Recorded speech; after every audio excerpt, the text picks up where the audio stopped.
नमस्कार, मैं डॉक्टर रमेश पुरोहित। मैं गीतांजलि कैंसर सेंटर में एक कंसल्टेंट रेडिएशन ऑन्कोलॉजिस्ट के पद पर कार्यरत हूँ। मैं यहाँ पर कैंसर और ब्रेन ट्यूमर्स का रेडियोथेरेपी द्वारा ट्रीटमेंट करता हूँ। आज हम प्रोस्टेट कैंसर के बारे में डिस्कस करेंगे, जो कि पुरुषों में पाया जाने वाला एक कॉमन कैंसर है। प्रोस्टेट कैंसर के बारे में जानने से पहले हम प्रोस्टेट ग्रंथि के बारे में जानेंगे। प्रोस्टेट ग्रंथि पुरुषों के पेशाब के रास्ते में पाए जाने वाली एक ग्रंथि होती है, जो कि उम्र के साथ उसकी साइज़ बढ़ती है।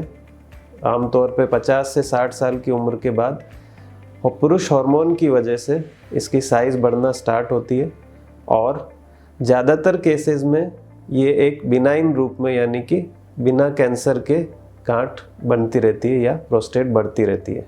लेकिन कुछ पेशेंट्स में ये प्रोस्टेट कैंसर की वजह से भी प्रोस्टेट की साइज़ बढ़ती है।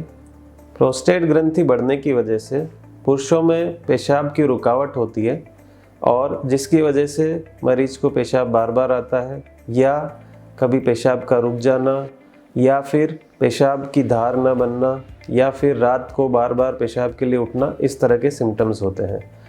अगर प्रोस्टेट कैंसर अन्य जगह पर फैला है, यानी कि हड्डियों में या अन्य शरीर के अंगों में फैला है, तो उससे रिलेटेड सिम्टम्स हो सकते हैं, जैसे कि हड्डी में फैलने की वजह से हड्डी में दर्द होना, कमर में दर्द होना, या फिर पाँव में ताकत कम होना।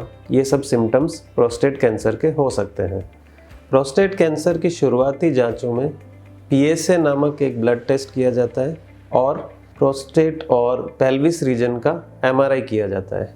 इन दोनों जांचों से हम ये पता लगाते हैं कि क्या प्रोस्टेट कैंसर होने के चांसेस हैं या नहीं। अगर हमें लगता है कि इस मरीज में प्रोस्टेट कैंसर के चांसेस हैं, तो उसे हम कंफर्म करने के लिए एक बायोप्सी करवाते हैं, जो कि ट्रस गाइडेड बायोप्सी होता है। इस बायोप्सी से प्रोस्टेट कैंसर कंफर्म होने के बाद हम प्रोस्टेट कैंसर की स्टेजिंग करते हैं। स्टेजिंग के लिए हम एक बोन स्कैन या पैट स्कैन करवाते हैं अथवा होल बॉडी CT करवाते हैं। इन जांचों से हमें ये पता चलता है कि प्रोस्टेट कैंसर किस अवस्था में है, किस स्टेज में है। अगर प्रोस्टेट कैंसर अर्ली स्टेज में है, यानी कि वह आसपास नहीं फैला है, प्रोस्टेट ग्रंथि तक ही सीमित है, तो उसको पूरी तरह से ठीक किया जा सकता है, क्योर किया जा सकता है। उसके लिए रेडियोथेरेपी की एक उन्नत पद्धति होती है, जिसे SBRT कहते हैं।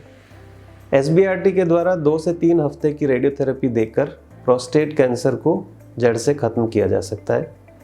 किंतु अगर प्रोस्टेट कैंसर एडवांस हो गया है, यानी कि वो आसपास फैल गया है, तो भी रेडियोथेरेपी की तकनीक से उसे ख़त्म कर सकते हैं, जो कि 2 महीने की रेडियोथेरेपी और साथ में हार्मोनल थेरेपी से किया जाता है। लेकिन कुछ पेशेंट्स में प्रोस्टेट कैंसर काफ़ी एडवांस हो जाता है और शरीर में अन्य जगह पर फैल जाता है। उन केसेस में भी रेडियोथेरेपी और हार्मोनल थेरेपी अथवा कीमोथेरेपी का रोल रहता है, जिससे प्रोस्टेट कैंसर को कंट्रोल भी करते हैं और उसे लंबे समय तक मरीज को ठीक रख सकते हैं। इसलिए प्रोस्टेट कैंसर के लिए जागरूकता बहुत ज़रूरी है। प्रोस्टेट कैंसर को जितना अर्ली डायग्नोस किया जाए, जितना अर्ली स्टेज में हम डायग्नोस करते हैं, उतना ही रिजल्ट्स अच्छे रहते हैं और क्वालिटी ऑफ लाइफ काफ़ी अच्छी रहती है। Thank you.